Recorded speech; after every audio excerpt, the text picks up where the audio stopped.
महाप्रभु से, धन्वंतरी की कृपा से, माता पिता और गुरुओं की कृपा से जो कुछ हमको आयुर्वेद का ज्ञान प्राप्त हुआ है, तो उनमें से षड भाव, जो गर्भज भाव 6 होते हैं, उनसे संबंधित कुछ गुरुत्वपूर्ण बिंदुएं हम आयुर्वेद के विद्यार्थियों के लिए यहाँ पर रखना चाहते हैं।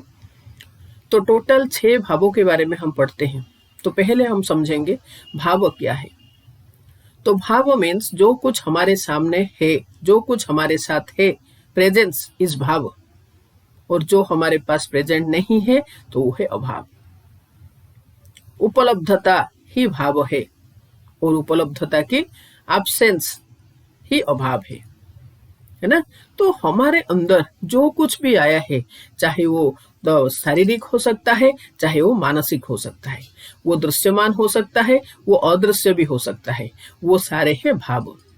तो ये आया कहाँ से? हमारी उत्पत्ति कहाँ से हुई? हम जन्म लिए माता से। तो माता के गर्भाशय के अंदर हम आए कैसे? माता और पिता की वजह से, है ना। तो जब माता और पिता की वजह से हम गर्भाशय में एकदम कलल स्वरूप होके थे, तो हमारे अंदर इतना क्रोध, लोभ, अहंकार, स्मृति, विद्वेष, शौच, अंग प्रत्यंग, ये सब कहाँ से आया? तो वो जो सोर्सेस है उन्हीं के अनुसार नामकरण किया गया। मातृज भाव, माता से ये भाव हमको प्राप्त हुआ। पितृज भाव, तो पिता से हमारे पास ये भाव हमको प्राप्त हुआ। आत्मज भाव, हमारे जो आत्मा, जो पूर्व जन्म में जो काम किया था उसी के कर्म फल के स्वरूप हमको ये जन्म में क्या क्या प्राप्त हुआ है, तो उसको हम कहेंगे आत्मज भाव। तो ऐसा ही सात्म्यज भाव। तो सात्म्यज भाव क्या है ना? जब हम गर्भाशय में आ गए तो उसके बाद माता के जो आहार विहार के जो अभ्यास था उसको हम कहेंगे सात्म्य। उससे हमारे अंदर जो भाव आया उसको हम कहेंगे सात्म्यज भाव। रसज भाव, हम जब गर्भाशय में थे तो उस समय माता ने जो आहार लिया उसके आहार रस से जो भाव हमारे अंदर आया उसको हम कहेंगे रसज भाव। सत्वज भाव, जो हमारा मन है, जो हमारा सत्व है, उससे हमारे पास कौन कौन सा भाव आया है? तो मातृज, पितृज, आत्मज, सात्म्यज, रसज और सत्वज भाव, ऐसे करके षड भाव के वर्णन हुआ है। तो सबसे पहला भाव क्या है? सबसे पहला भाव है मातृज भाव। तो मातृज भाव के रूप में हमको क्या क्या प्राप्त हुआ? आचार्य सुश्रुत कहते हैं मृदुनी मातृजानी, जितने भी मृदु अंग है, हम कह सकते हैं जितने भी बोनलेस पार्ट्स है, तो वो सारे हैं मृदु, जो कि माता से प्राप्त हुआ। स्टार्टिंग फ्रॉम त्वचा, एक्सेप्ट अस्थि धातु एंड शुक्र धातु, बाकी जितने भी धातु हमको प्राप्त हुआ वो सारे माता से प्राप्त हुआ। ये जो आमाशय, पक्वाशय, हृदय, बस्ती आदि आदि करके ये सारे बोनलेस पार्ट्स हैं, और ये सारे प्राप्त हुए हमको कहाँ से? माता से प्राप्त हुए। पितृज भाव में क्या आएगा? पितृज भाव में आएगा धातुओं के अंदर अस्थि धातु, शुक्र धातु, और अस्थि से ही केसर, ओमन, अख की प्राप्ति होती है, तो इसलिए ये सारे भी होंगे पितृज भाव। शिरा, स्नायु, धमनी, तो ये भी होगा पितृज भाव, क्योंकि शिरा, स्नायु, धमनी जो है ये मृदु नहीं होते हैं, तो इसी वजह से ये तीनों आएंगे कहाँ पर? पितृज भाव में। तो पितृज भाव में क्या रहा? नास्थि धातु, शुक्र धातु, दंत, दंत इज ए टाइप ऑफ अस्थि, दैट इज रुचकास्थि, है ना, तो दंत भी होगा पितृज भाव। उसके नेक्स्ट केस, रोम, ये सारे भी पितृज भाव है, प्लस शिरा, स्नायु, धमनी, ये पितृज भाव है। उसके नेक्स्ट हम देखेंगे आत्मज भाव। हमारे आत्मा ने पूर्व जन्म में क्या कर्म किया था, उसके फल स्वरूप हमको यहाँ पर क्या क्या मिला है, तो वो है आत्मज भाव। तो सबसे पहला आत्मज भाव है स्व स्व योनि से उत्पत्ति। कौन सा योनि हमको प्राप्त होगा?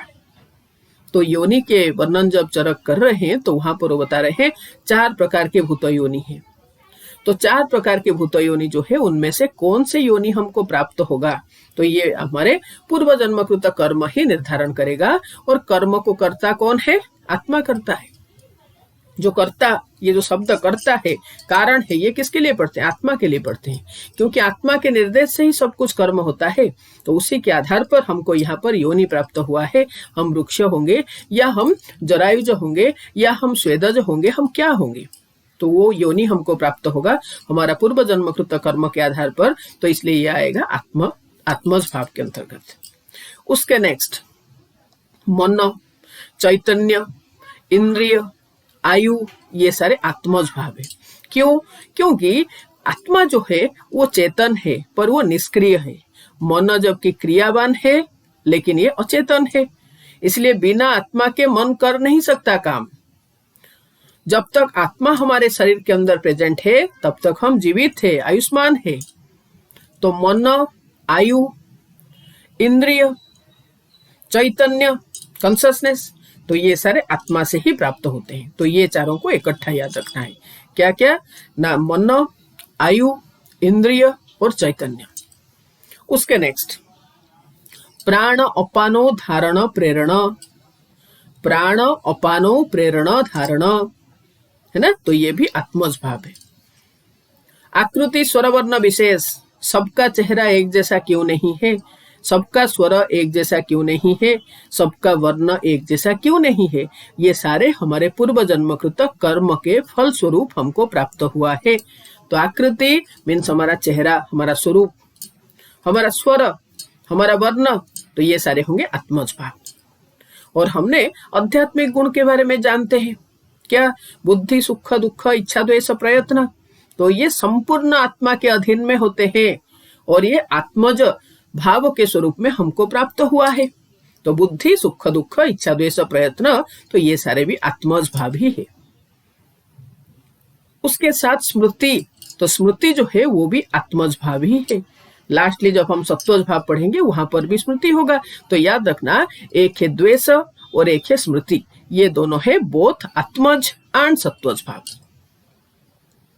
लास्टली अहंकार, क्योंकि जो हमारे शरीर में जितने भी शरीर के द्वारा जितने भी कर्म होता है ना, उन सबको कराने वाला कौन है? आत्मा होता है। तो इसलिए अहंकार कौन करता है? आत्मा करता है। तो आत्मज भाव जो है वो है अहंकार। क्लियर? उसके नेक्स्ट आएगा क्या? सात्म्यज भाव। तो सात्म्य का अर्थ क्या हुआ ना? जब हम गर्भाशय में थे उस समय माता का जो आहार विहार का जो अभ्यास था उसी के अनुसार हमको क्या प्राप्त हुआ है, वो है सात्म्यज भाव। तो सबसे पहला भाव वहां पर है आरोग्य। तो आरोग्य का अर्थ क्या है? आरोग्य का अर्थ है यहाँ पर कि हम कितना हेल्दी रह सकते हैं, मीन्स हमारा इम्यूनिटी कैसा है, क्योंकि हमने माता के गर्भाशय से बाहर आए हैं। तो यहाँ पर हमारा बॉडी एटमॉस्फेयर के साथ कैसे वो रहता है ना? तो हमारा इम्यूनिटी कितना है? तो माता का अगर सात्म्य ठीक था तो हमारा इम्यूनिटी बहुत अच्छा है। माता का सोने का समय, माता का उठने का समय, माता का भोजन का समय, माता का भोजन जो आहार द्रव्य है उसका क्वालिटी क्या था, मात्रा क्या था, है ना? तो ये सब, और माता हैबिचुअली क्या करना पसंद करती थी, उसी के अनुसार हमारे अंदर आएगा भाव, है ना? तो सबसे पहला क्या है? आरोग्य। माता का लाइफस्टाइल जितना बढ़िया था उस समय, इंट्रायूटेराइन लाइफ जो जब हमारा था, तो माता का सात्म्य, माता का आहार विहार का अभ्यास जितना अच्छा होगा हम उतना अच्छा गुण लेके आएंगे। तो सबसे पहला सात्म्यज भाव है आरोग्य। अलोलुपत्व, तो यहाँ पर अलोलुपत्व का अर्थ क्या है ना? इंद्रिय विषय के प्रति बहुत ज्यादा लालची नहीं होते हैं। क्यों? क्योंकि इंद्रिय प्रसाद है, हमारे इंद्रिय प्रसन्न है। तो सात्म्यज भाव होगा इंद्रिय प्रसाद, जबकि आत्मज भाव होगा इंद्रिय। ठीक है? उसके नेक्स्ट और क्या प्राप्त होगा हमको सात्म्यज भाव से? सात्म्यज भाव से हमको प्राप्त होगा स्वर, वर्ण, बीज, संप्रहर्ष। स्वर, वर्ण, बीज, संप्रहर्ष, इसमें उत्कर्षता, तो ये आएगा सात्म्यज। माता के गर्भाशय में जब हम थे उस समय माता के आहार विहार के अभ्यास से हमको जो प्राप्त हुआ था वो सारे हैं सात्म्यज भाव। ठीक है? उसके नेक्स्ट आएगा क्या? रसज भाव। तो यहाँ पर रसज भाव में क्या आएगा ना? जो जब हम गर्भाशय में थे उस समय माता जो अन्नपान ले रही थी तो उसके रस के स्वरूप उनका 1/3 हमारे पास आता था। तो वो जो 1/3 हमको प्राप्त होता था उससे हमको क्या मिला है? तो सबसे पहला क्या है ना? शरीरस्य अभिनिवृत्ति और अभिवृद्धि। हम गर्भाशय में आ गए थे, अत्यंत सूक्ष्म थे, तो ये जीवन धारण होके रहा प्लस उसका वृद्धि हुआ। तो ये क्यों? क्योंकि माता का अन्नपान से जो हमको रस प्राप्त हो रहा था उसके फलस्वरूप। ठीक है? तो उसी में ही हम पढ़ेंगे प्राणानुबंध, जीवित रहे हम, तृप्ति, पुष्टि, उत्साह। तृप्ति पुष्टि मीन्स हमारा शरीर पुष्ट रहा, और उत्साह, तो उत्साह जो है वो रसज भाव भी है और सत्वज भाव भी है। रसज भाव भी उत्साह है और सत्वज भाव भी उत्साह है। जो शारीरिक उत्साह वो है रसज भाव, और जो मानसिक उत्साह वो होगा सत्वज भाव। ठीक है, तो उसके नेक्स्ट आएगा क्या, उसके नेक्स्ट है सत्वज भाव। तो सत्वज भाव में हम देखेंगे कि भक्ति, द्वेष, शौच, शील, स्मृति, मात्सर्य, क्रोध, तो ये सारे हैं सत्वज भाव। तो उत्साह जो है रसज और सत्वज भाव है, स्मृति और द्वेष जो है ये आत्मज भी है और सत्वज भी है। ठीक है, तो इतना है हमारा षड भाव। बहुत इंपॉर्टेंट है, बहुत इंपॉर्टेंट। और ये हमेशा ये बहुत बोरिंग लगता है, कंफ्यूजन होता है, लेकिन अगर उसको हम तरीके से समझेंगे, always try to understand the concept behind this, then it will be very easy to memorize it, to remember this.